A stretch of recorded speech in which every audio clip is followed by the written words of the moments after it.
Olá, seja bem-vindo à segunda parte da videoaula 2 sobre grandezas e unidades. Agora nós iremos falar sobre massa molecular, peso molecular e quantidade de matéria.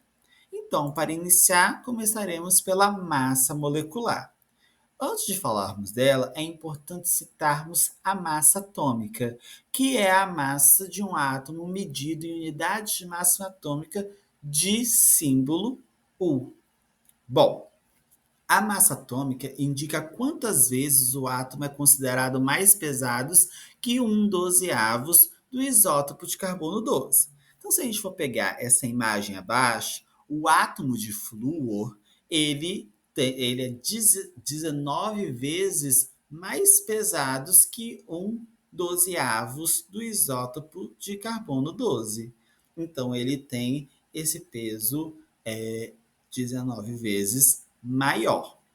E isso é representação para um átomo. Quando nós estamos falando de uma molécula, a molécula ela é a união de átomos diferentes ou iguais. Então, ela é a junção de átomos. Logo, a massa molecular é a massa da molécula medido em unidade de massa atômica. Bom, a gente tem então que a massa molecular ela vai ser a quantidade de vezes que a molécula é considerada mais pesada que um dozeavos do isótopo de carbono 12.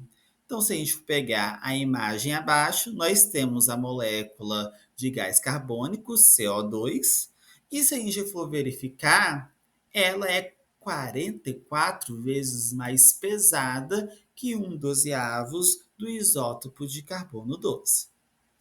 Bom, vamos falar agora sobre o peso molecular. O átomo ele é extremamente difícil de a gente pesar porque ele é extremamente pequeno. Então, para que a gente consiga utilizar a quantidade de massa para expressar os átomos e em conjunção com uma molécula, nós recorremos à ideia do mol. E o mol, ele significa a quantidade de matéria que um sistema contém, tanto as entidades elementares quanto átomos existem em 0,012 kg de carbono 12. Essa palavra, né, o mol, ela vai ser introduzida na química por Ostwald em 1896 e ela tem a ideia, que vem do latim, que significa monte, amontoado ou quantidade. Bom, tá. A gente viu que o mol ele representa uma certa quantidade, mas então o que seria o peso molecular? O peso molecular é a massa em gramas de um mol de alguma substância, seja um elemento, seja uma molécula, seja um íon ou outros. Então, para dar continuidade, como que a gente calcula o peso molecular? O peso molecular ele vai ser calculado dessa forma. Primeiro, nós devemos recorrer a uma tabela periódica para encontrar as massas atômicas de cada elemento que compõe a molécula. Então, vamos pegar esse exemplo aqui do lado. Eu tenho a água. A água ela é composta por dois elementos, o hidrogênio e o oxigênio. Olhando lá na tabela, nós temos que o hidrogênio tem a sua massa molar, né? A sua massa atômica, descrita lá na tabela, que nós podemos interpretar como massa molar. E nós temos o oxigênio, que também tem a sua massa atômica descrita lá na tabela periódica. Bom, o que a gente faz, continua fazendo para achar o peso molecular? Primeiro que em uma molécula nós temos uma quantidade de vezes que esses átomos aparecem nela. Aqui, por o caso da água, nós temos 2 hidrogênios e um oxigênio. Então, na hora que a gente vai calcular esse peso molecular, nós temos que multiplicar a massa atômica pelo número de átomos, ou seja, a quantidade desses átomos. E então, ao final, a gente vai somar os valores dessas multiplicações. Então, por exemplo, aqui para a água, nós temos 2 hidrogênios e cada hidrogênio ele vai ter uma massa atômica de aproximadamente 1. E nós temos um oxigênio de massa de aproximadamente 16.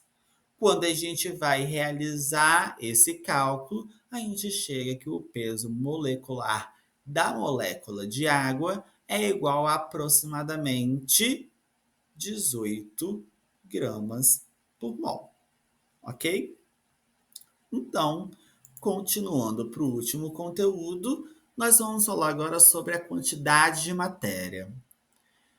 E aí, Avogadro, Amadeu Avogadro, que é o nome do cientista, do químico que deu origem à constante de Avogadro, que é o valor que vai ser extremamente importante para os cálculos químicos aqui para frente, ele vai estimular que um mol de qualquer substância a gente pode dizer que compreende a quantidade de 6,022 vezes 10 elevada a 23 partículas, seja qualquer as partículas que nós queremos identificar. Então, a gente vai ter que um mol compreende uma quantidade exorbitantemente grande dessas partículas. Bom, então, nisso, nós temos que a quantidade de matéria, né, ela vai conseguir nos trazer informações preciosas. E quais informações são elas? A partir do mol, nós podemos correlacioná-lo com o peso molecular, que vai indicar a massa de uma espécie química presente em um mol dessa substância, desse composto químico, ou ela pode estar relacionada com a constante de Avogadro, da qual um mol de qualquer substância ela vai estar relacionada com 6,022 vezes 10 elevado a 23 entidades químicas quaisquer que a gente queira relacionar. Então, o mol ele é extremamente importante para que a gente consiga transformar massa nessa quantidade, nessa nomenclatura que é o mol, extremamente importante nas medições em química. Então, essa é a finalização da aula 2. Obrigado.